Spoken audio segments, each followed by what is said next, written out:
Ladies and gentlemen, welcome to LinkedIn Strategy 2023.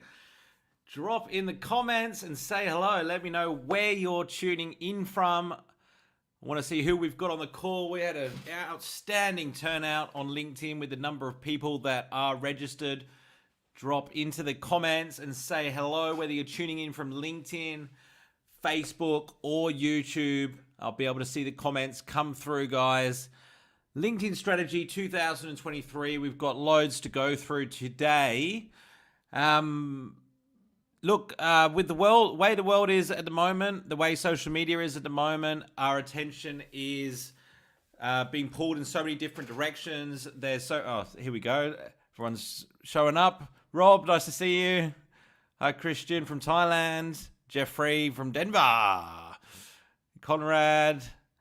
Steve, how are you doing? Good to see you. Cameron. Oh, everyone's here. Good to see. Good to see. Lots of people from Perth. They're all coming in very quickly now.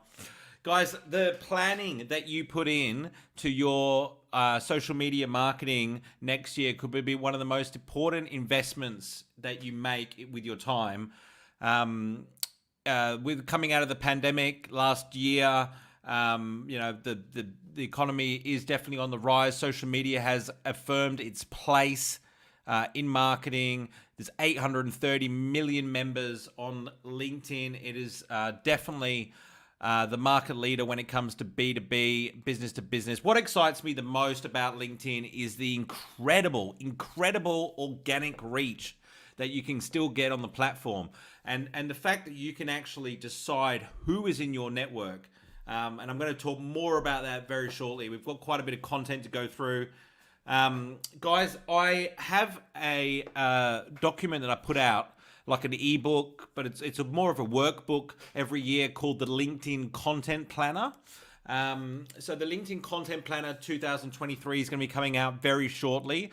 If you would like a copy of the Content Planner, drop in planner in the comments.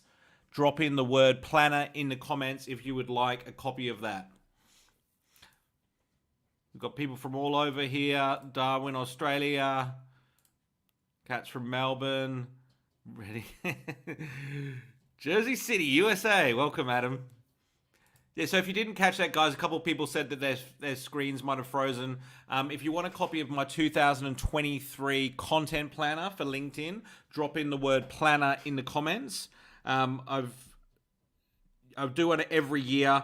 The workbook's designed to help you create content that drives business results, tailored towards your audience, positions your brand as a market leader, and ultimately increases your sales revenue. So if you want a copy of that, drop in planner in the comments. Let's get the conversation going. Great to see so many people on the live. And the investment, I was saying the investment that you put into its planning is really important. A lot of people don't plan their content.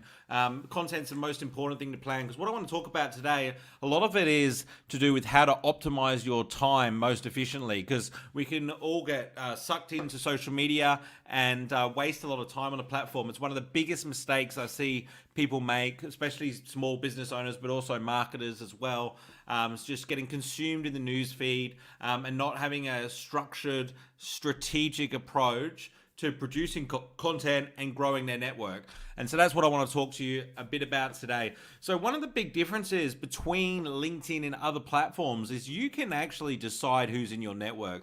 These social media sites are only as good as the quality of your network and your audience. So like on the site, on Instagram, for example, or YouTube, people follow you or subscribe to you, and then they can see your content if it gets enough engagement to show up at the top of the algorithm, right? So it doesn't guarantee that they're going to see your stuff, but it's a much higher chance.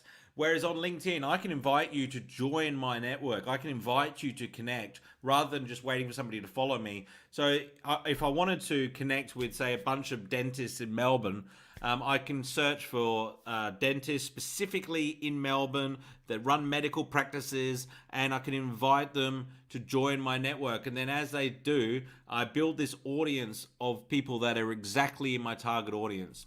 When I first started LinkedIn marketing 10 years ago, that was exactly what I did. I was working for an online marketing agency And I said to my employer, what's the best clients that you can have in online marketing? And he said, well, medical practices are fantastic. Dentists, cosmetic surgeons, guys like this, they always need new leads. They have a lot of money to invest in marketing. There's a high transaction size there, so it makes a lot of financial sense to them. So typically they will pay more for websites or pay more for marketing services on the basis they get results. And so when I started working with this firm, I made a list of all of the cosmetic surgeons and dental practices that were in Melbourne where I was living at the time. Being an old school sales guy, I picked up the phone and tried calling them. These medical practices, they all have practice managers, right? And part of their job is to stop people like me talking to the directors or the surgeons or the dental practitioners to sell them marketing services. So there was a gatekeeper, and I couldn't get past the practice manager. I tried doing walk-ins and equivalent of door knocking, walking into the medical practices and saying, hey, I'm in online marketing. I'd love to speak to the head surgeon. Again, couldn't get past the practice manager. And this was around about the time that I just started on LinkedIn. And keep in mind, like medical practitioners, like dentists and surgeons and so on, they're not necessarily on LinkedIn all day long. They're not necessarily on the computer all day long. But they're on there enough for us to be able to reach them. And that's exactly what we did. Exactly what I did. I reached out to 10 surgeons in the first week. I got 6 responses, had 4 meetings, and I made 1 sale. But it was a very high transaction size. That sale was a fantastic sale. And then the next week I decided to reach out to 20 surgeons. And it wasn't long before I became the online marketing specialist for medical practitioners, just mainly based on the fact that I had all these medical practitioners in my network on LinkedIn. And this was before you could even post content. So all I'm doing here is connecting with them and sending messages to set appointments. And it's something, a big service that we still do for our clients, lead generation wise. So what I'm impressing upon you here is LinkedIn is only as valuable as the power of your network. So you want to make sure that you invite people into your network that are in your target audience. And this, does, I have to say, like a lot, because I speak to a lot of business owners, whether they're small business owners, medium-sized business owners, even large business owners who aren't very niche or targeted with their audience, like who could be my client? Oh, well, it could be anybody in business. You really want to try and narrow that down so you can get those economies of scale as you build your network. Because going back to the example before, I was using medical practitioners.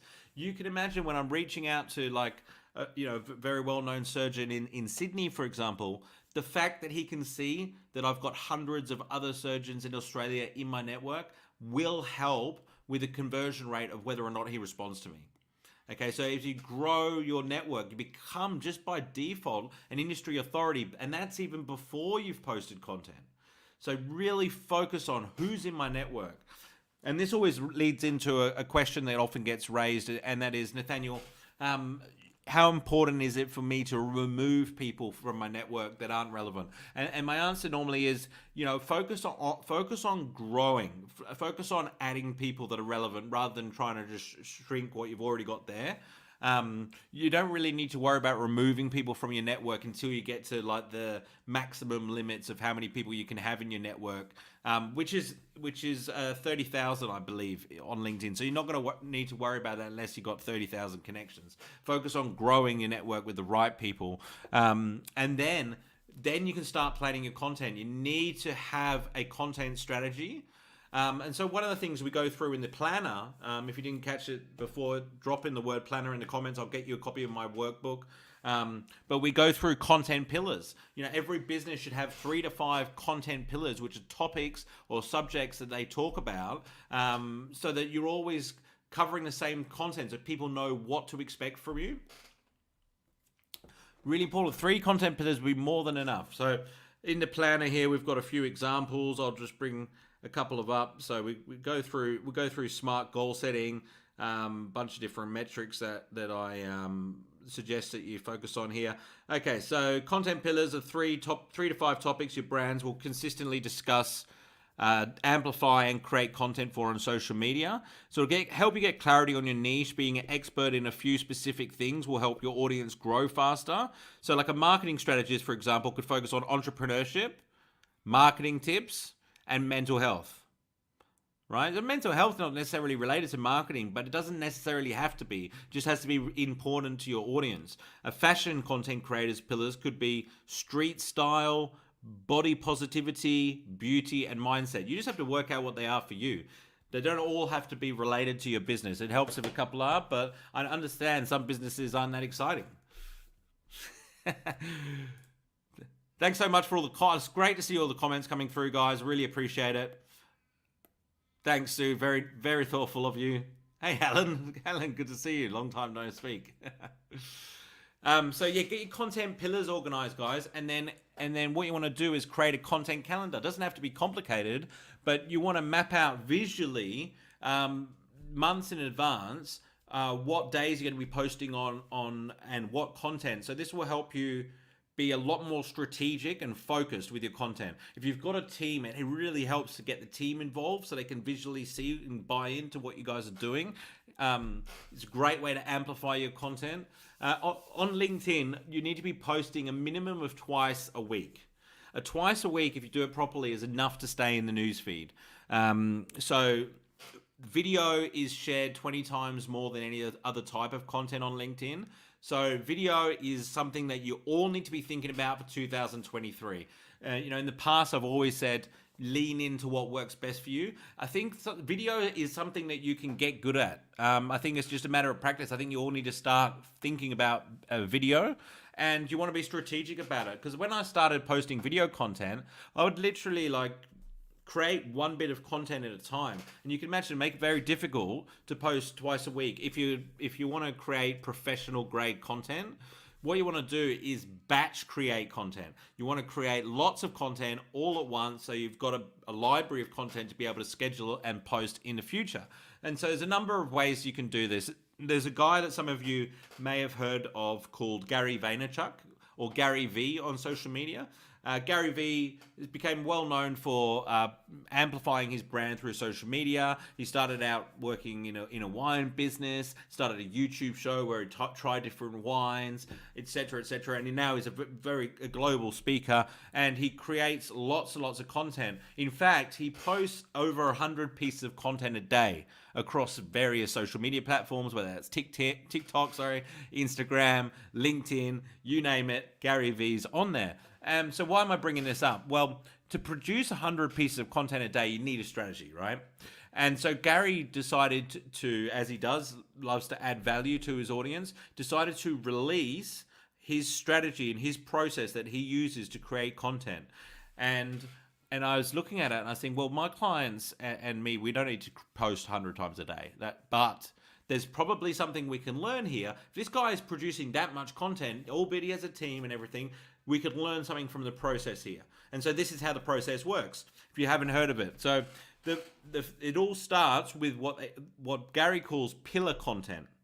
Now, pillar content is any long form piece of content, and video is the easiest to understand and digest, but it could be a podcast, it could be a long form article, but some long form piece of content. So for example, this live, will go for just under an hour. That's a long form piece of content. If you get interviewed on a podcast, it'll be a long form piece of content. If you do a talk and it gets filmed, it'll be a long form piece of content. And if you don't do any of those things, that's absolutely fine, because you can structure an interview just purely for this purpose. And then what you want to do is write down questions that will create the answers that will be micro pieces of engaging content. Because what we're going to do is, once we've created this pillar piece of content, is we're going to chunk it down into micro pieces of content. So one 1 hour long video can create quite easily 20 short 2-minute videos, right? And so when I work with clients, we have this process. I call it behind the brand, because the content's really, a lot of people will start talking about their services and their products when, sure, that's interesting to somebody if they're looking at making a purchase decision. What you'll find is there's a little bit like a funnel, right?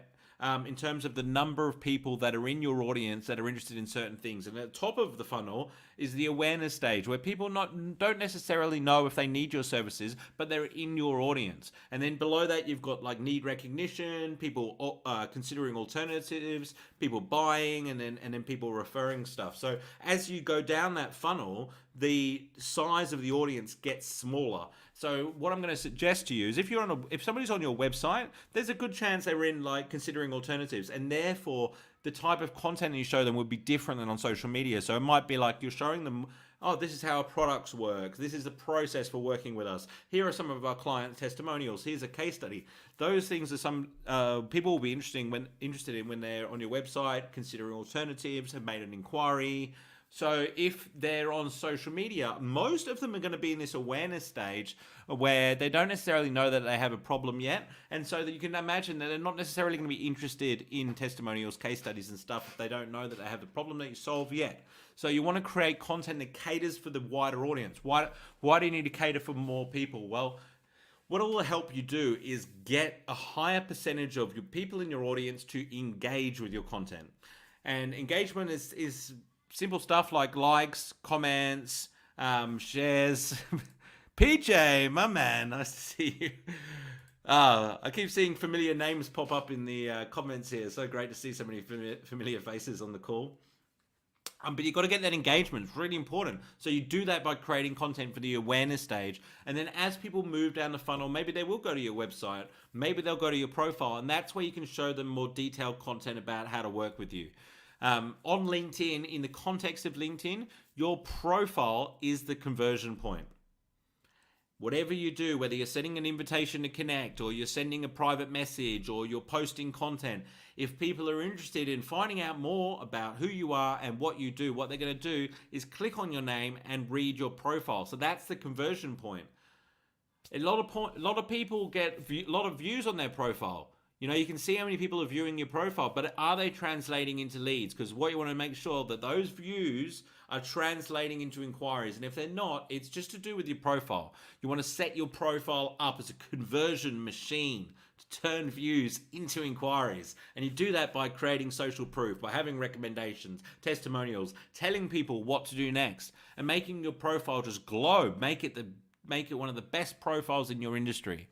And then you don't need to put calls to action in your content. You don't need to tell people what you do when you message them, because they'll click on your name and your profile will just do the wonders, the conversion wonders. Really important.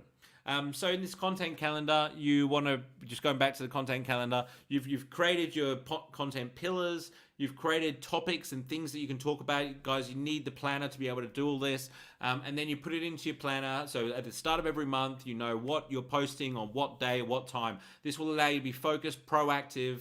You know, you won't be thinking of content to post on the day. Things shouldn't be changing all the time. You don't want to be talking about one thing one month and another thing another month. You'll confuse your audience, you'll confuse the algorithm, and you'll never grow a following. People need to know what to expect and how frequently to expect it in order for them to stay interested in following you. They've followed you for a reason, and you don't want that reason to change.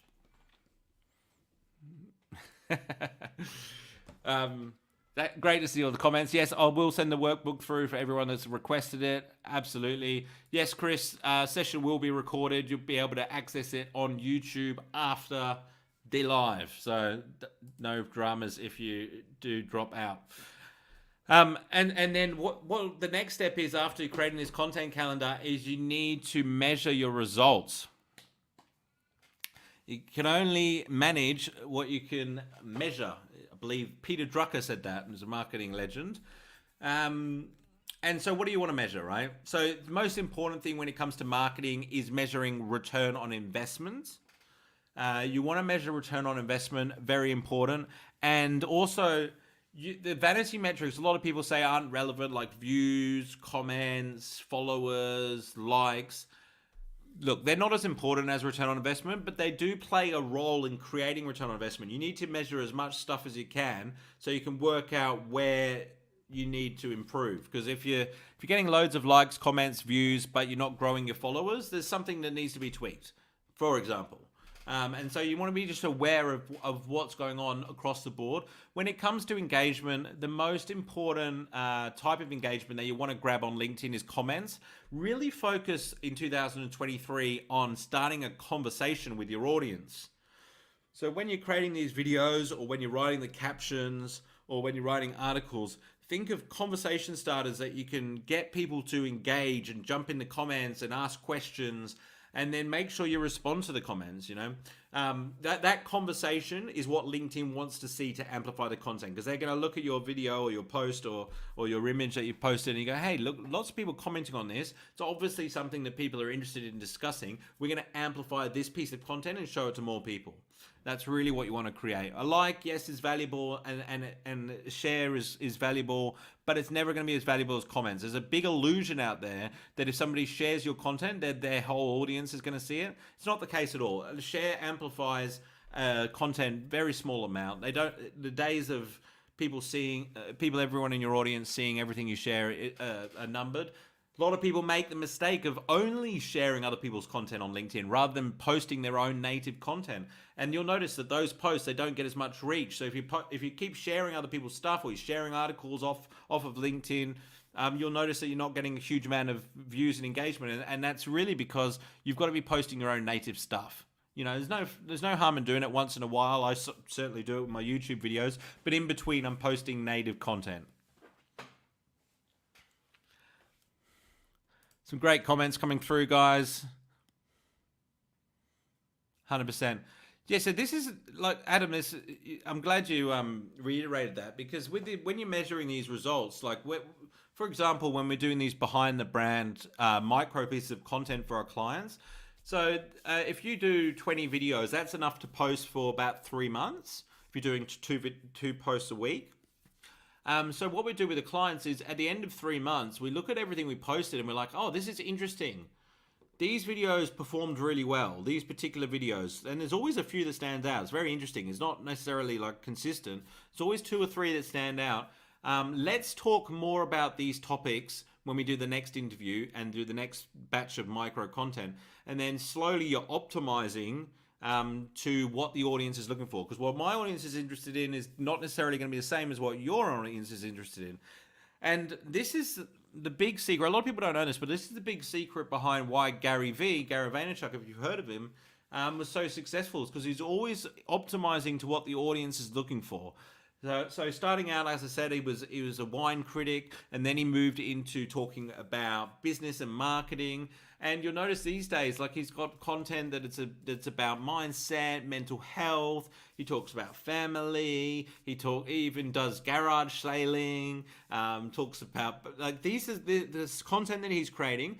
The reason that he's posting it is based on audience feedback. He's tried different things. They've done really well. He's got into the comments, see what people are more interested in, what's having the biggest impact, and then he's creating more content around that. And that's when you can really start optimizing your content for what your audience is interested in. And after, if you do this consistently, it doesn't take long before you know exactly what words to use in your content, what calls to action to use, what headlines to use, what images will work best, and you get a real good feel for what your audience is looking for and what resonates with them. And that's what I hope for all of you. And you just get that by posting more, be more active. That's how you learn what your audience is interested in. And yeah, I'm glad you said that, PJ. Everything needs to map back to ROI. The biggest problem that you could possibly have is that you're getting all this activity and it's not turning into return on investment. That's a huge problem. And there's a number of reasons why that might be the case, but you really need to look at that. If that is an issue, stop everything, pump the brakes. You don't need to get the next post out. Go back to your planner and start planning your strategy and making sure that it converts into money in the bank. Very, very important. So we've talked about the quality of your network, right? So how do you build your network? Well, people are sending invitations all the time. Customized invitations are very commonplace these days. What makes somebody accept an invitation? What makes a conversion rate on an invitation successful? And in the old days, I would say just customize it, show interest in their profile. You may have heard all this stuff before. Big deal. But these days, you need to do more than that. It's about your profile. Again, I'm going back to your LinkedIn profile. It has to do a conversion point. Because if someone's curious at all about whether or not they accept your invite, they're going to bother clicking on your name and reading your profile. And these days, there's a lot more you can do with your profile in the old days. If you're using LinkedIn to get more customers and your profile looks like a CV or a resume, you need to update your profile. I often use the analogy of like, if you go into a shop, has anyone ever bought anything because the salesperson handed them a copy of their resume? Could be one of the most boring pieces of information you can share with a potential customer. So, like, LinkedIn was set up originally as a recruitment site. People would post basically their CVs on their profile, and recruiters would use it to find talent. So if you're using it to get clients, you want to structure it for the customer. So it's not so important like the job history the information that you would have on a resume, so to speak. So like whereas like some people in their resume will have like, my job title is account manager. These are the responsibilities that I have within that job title. Was what you would really want to do is focus on, okay, well, what do I actually, if you are a salesperson, account manager is not necessarily the best thing. You want to make sure that you make it very clear the service that you offer, the benefit it provides to the customer, and how they can get in touch with you, what to do next. Structure it like a personal website. And then what's going to make the difference between you and your competitors is social proof. Social proof are credibility points where it's not just you telling people what you do and how good you are at what you do. You've got all these other people, past customers and business partners and associates, that are also singing your praises. But believe it or not, you can do that through posting content. Oh, this guy's getting a lot of engagement on his content. He must be relevant. People are interested in what he's got to say. That does have an impact. How many connections you have does have an impact. You want to have over 500. All these things, there might be vanity metrics, and you may agree with them, may disagree with them, but they do have a subtle impact, and together they could make a huge difference. But then you want to get recommendations on your profile. It was a few years ago now, but I did a talk for Westpac's youth network. So they're Westpac employees under the age of 30. There was about 150 people in the room. All work for Westpac, all professionals, all relatively tech savvy, under the age of 30. And I said, put your hand up if you have more than one LinkedIn recommendation. Just a testimonial on your LinkedIn profile someone submitted there. And less than 3 people out of 150 or so put their hand up. And I said to the audience, look at this. How easy is it to stand out? All you need to do is have more than 2 LinkedIn recommendations, and all of a sudden you're beating 95% of the competition. It'll be similar in your industry. It'll be very similar. There'll be very few people in your industry that have more than 10 LinkedIn recommendations. So that'll be huge. So all you have to do to get a LinkedIn recommendation is you literally request it. Go to the profile of the person that you've worked with, or your business associate, or whoever you think is going to impact potential customers, or whoever you want to influence with your profile, and write them a note and say, hey, I'm growing my LinkedIn profile. It'd be really helpful if I could get a recommendation from you. And it doesn't have to be long. A few sentences. Just maybe like pointing out one positive benefit or one character point, character trait, if you're targeting surgeons and it's from another surgeon, it's going to have a big impact. Just the fact that you've got them there, even if people don't read them, is going to have a huge impact. So endorsements is another area. Look, you may notice on your LinkedIn profile that you can add skills to your profile.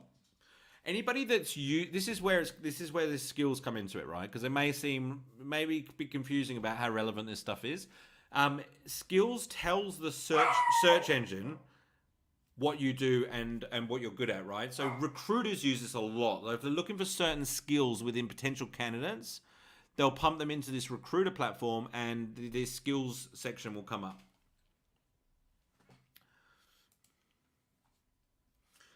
So I just got a question here. So also, is it good to post about health, not only business tips?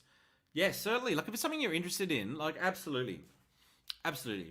And you'll soon find out. Like my suggestion is try it out and see how your audience reacts, because they'll quickly tell you, like, if there's no engagement, people aren't interested. But like health is something so relatable, I think it'll do really well. Sue made a good point. Good to have keywords in your recommendations too. This is especially relevant on Google. Really important. They have a big impact. But yeah, absolutely. And they're so authentic. Like, a lot of people have testimonials on their website, but they're not as well trusted as LinkedIn. LinkedIn is the most trusted social media platform by far. Like the next best is Facebook, and it's double Facebook. They have this digital trust index, and LinkedIn's by far number one. Very interesting. Like people trust the content on LinkedIn much more than anywhere else. So your LinkedIn profile is a big part of that.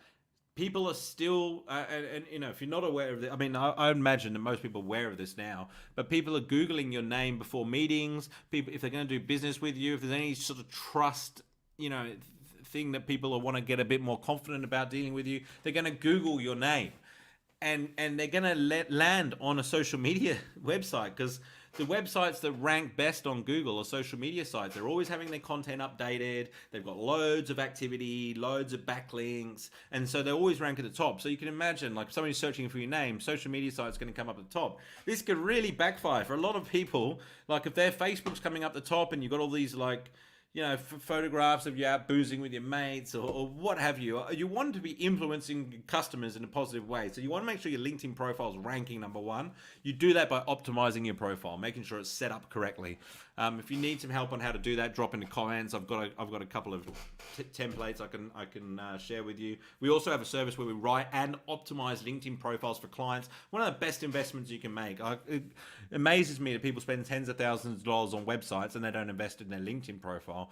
If people are searching for your name, they're already far down the customer journey. This is really important not to lose them. A lot of people don't realize how many potential customers they lose because their LinkedIn profile is not up to date or not optimized effectively.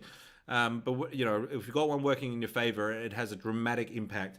So we've talked a little bit about creating this like micro content for videos and stuff like that. I just want to go back to that quickly. So you've got content pillars and you create micro content from that. The best way to do it is video. You can also do it from audios. You can convert audio into video relatively easily these days. Quote cards work really well. What a quote card is it's an image with a quote in it. Start experimenting with these. You can create them on Canva. Go to canva.com. It's a great website. You can get a template, throw a picture in the background of your business, of yourself, something that's relevant, and drop a quote in there. But like create like, if you're doing this like 1 hour interview, pick at least 10 statements, short statements, simple statements to drop in a quote card that'll capture people's attention, and start posting those images as well. And then also, you know, create some written copy around these videos that you're posting, so that you've got different types of formats of content to post. LinkedIn have said, they've come out and said, we want people that are posting multiple different types of content. So videos, images, written form content, LinkedIn articles. The people that are posting a variety of different types of content are always going to perform the best.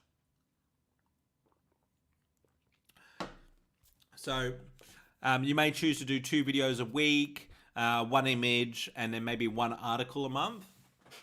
That's a great content strategy. Great content strategy. But rather than creating them each individually, make sure you use that pillar content strategy to create micro content from. Then you can batch create your content. And we've talked about the quality of the network, lead generation. So first of all, LinkedIn advertising is getting better. Always improving. It's something that I've shied away from a lot in the past. LinkedIn ads are becoming more powerful, only for certain types of businesses. Still tread carefully. They are very expensive to experiment with. So if you're not sure about whether or not they'll be right for your business, drop me a message on LinkedIn. I'll be more than happy to give you some advice. Sales Navigator is fantastic. We use that for all our clients now. Sales Navigator is great for lead generation. Some of the things that were introduced in 2022 were the limits on the number of invitations that you can send per week. So they came out and said, you can only send 100 invitations a week. And so a lot of the guys out there that are like sending, you know, thousands of invitations were stopped in their tracks. 100 a week, I think, is a reasonable amount. I have noticed that with our clients that are on Sales Navigator, we're getting away with more than 100 a week. So that's awesome. You can reach more people. You can be more targeted. On Sales Navigator, you can search by things like company size. You can put keywords in specific areas of their profile to search for. You can even narrow down by when was the last time somebody posted on LinkedIn. So obviously that's going to tell you how active they are. people who are active on LinkedIn are more likely to respond. So that's a really cool tool. Sales Navigator is great. You can save prospects into lead lists, so it acts a little bit like a CRM. You keep track of your leads a lot better with Sales Navigator. And those direct response messages that you get in your inbox, and a lot of them, they're written very poorly. They're sales letters. People will write to you and say, you should really use our services. These are all the reasons why.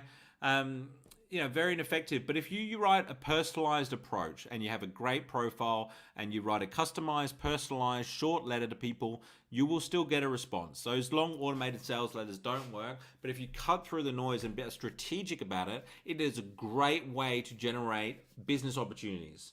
Direct messages.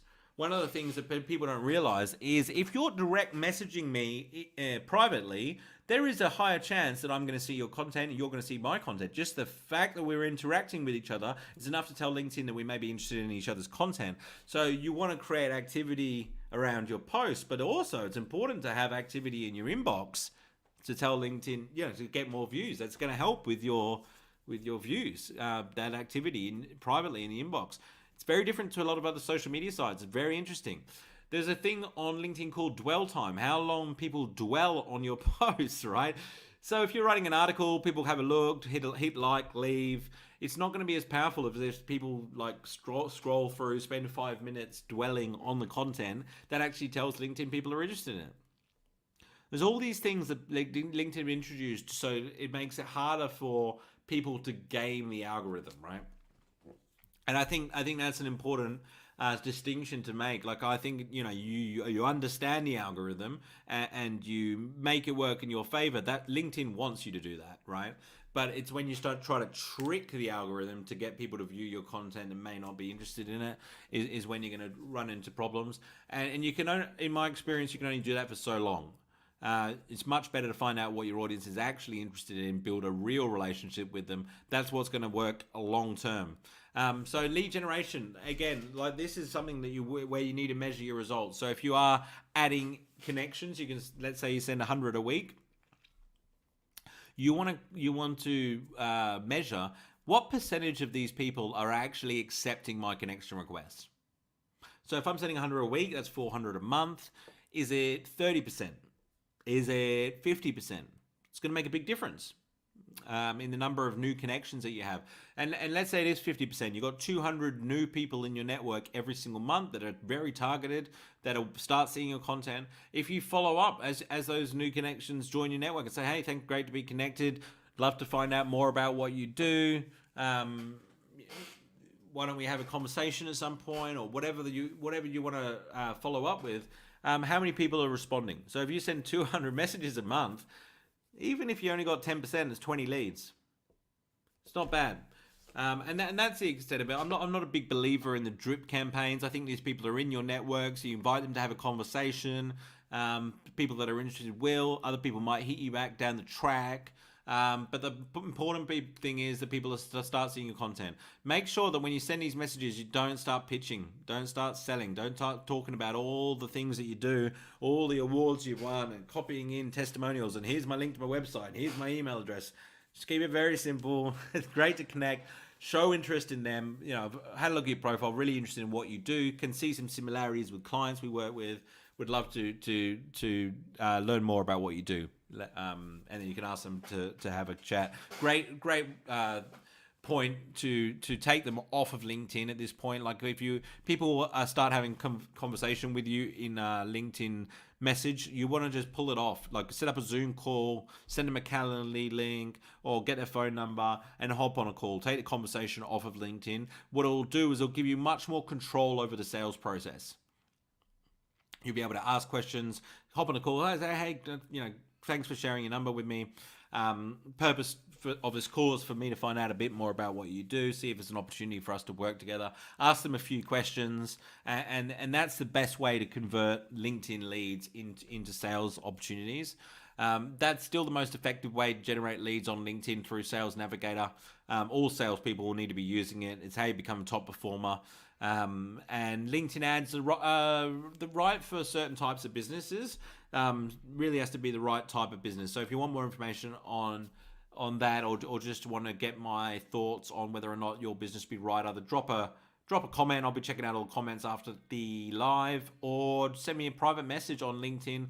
Happy to share some advice with you. I'll get through everyone eventually over the next week. And so lead generation, content. There's a couple of other bits and pieces, just like a little bits of value add that I want to share with you. Strategies that I use personally. For those of you that are a bit more active on LinkedIn, that are a bit more LinkedIn savvy, that have a network, that have an established profile, these are ones you want to listen into. First of all, what I'm doing here is a combination of LinkedIn Live and LinkedIn events. So LinkedIn Live now you can schedule as a LinkedIn event. And what a LinkedIn event allows you to do is invite everyone from your, well, not everyone, but you can invite up to 1,000 people per week from your network to join the live. And so if you noticed, I think we had, was it 600 or 800? I think it was 650 people registered on LinkedIn. They were all invited by me personally to join the live. And so I've got quite a big network. So what I do is I set the event up a few weeks in advance. So I can invite 1,000 people a week. And then you've got this captive audience that get reminded about the live before it comes on. So it's pretty much like a webinar kind of thing, really. If you set them up for a company page, you can capture email addresses. You just want to make sure that you add a lot of value in these broadcasts. They tend to work best when they're free at the moment. I'm sure paid events will start to come on LinkedIn soon, but at the moment, free events work the best. I find that if you add a lot of value, like it always brings in business opportunities. A lot of people do these lives and they just spend the whole time doing a sales pitch. If it works for your business, then go for it. I found that if I just deliver lots of value, it comes back to me in lots of different ways. I will share a little bit about what we do towards the end for people that are interested, but delivering value I find works the best. So LinkedIn events are huge. I think they've overtaken Eventbrite and you know, the platforms, even Meetup. I can get more value from LinkedIn events. So really start experimenting with that. If you're not using LinkedIn Live, I highly encourage you to do so. It's a great way to interact live with your audience, like I'm doing right here. Speaking directly to camera, I can see all the comments come through. I use a platform called StreamYard to do this. This allows me to go live on LinkedIn, Facebook, and YouTube simultaneously. And I can see all the comments come through. It's a great platform. StreamYard's fantastic. There's another one called Restream that's worth checking out. But those are some of the things that I would encourage you to lean into. You may have noticed that LinkedIn have started doing audio events recently. Haven't had a lot of experience with those yet, so I can't really comment on them. LinkedIn polls work really well. So when you set up a poll, you get people to vote on different options. I've generated a lot of leads this way. You asking simple questions like, you know, who would like more information about lead generation? Yes or no? Make it very simple, but then you can follow up with everyone that votes yes. Every yes is an engagement piece, you know? So those are some of the things that I want you to be thinking about for LinkedIn strategy in 2023. Step number 1, get a copy of my workbook, the 2023 content planner. All you need to do to get that is drop planner in the comments, whether you're LinkedIn or YouTube. Over the next few days, we'll get a copy to you. It's a workbook that you can print off and you can use to plan your content, as content pillars in it, content calendar, all the things that you need to map out a content strategy so you can make 2023 count, make it a big year. I think this is a huge opportunity on LinkedIn to create a lot of conversations around your business without investing a lot of money. I think in the future, after the next year, you're going to be looking at investing in. And the beauty of having the experience of posting organic content and having a strategy that works is when you do start paying for it, you'll know where to spend the money because you'll know what works. When it costs money, it's not like running an ad in a magazine or a newspaper. If your ad's good, it'll get more reach for less dollars. That's the way that social media works. So you've got to be good. And this is the best time to learn huge opportunity at the moment on LinkedIn with 830 million members. It's growing at three members every single second. If any of you want more information on our services, we write and optimize LinkedIn profiles. We run lead generation campaigns through Sales Navigator for our clients, where you deal directly with me. I map out the strategy, and every month we review the results. Our clients are getting fantastic results all over the globe. If you'd like information about content marketing, we create video content for our clients where you sit down and do an interview directly with me, whether it's on Zoom or in person, and we create micro content with headlines, subtitles, intros, outros, B-roll, all that lovely stuff that makes social media stuff really engaging, social media content really engaging.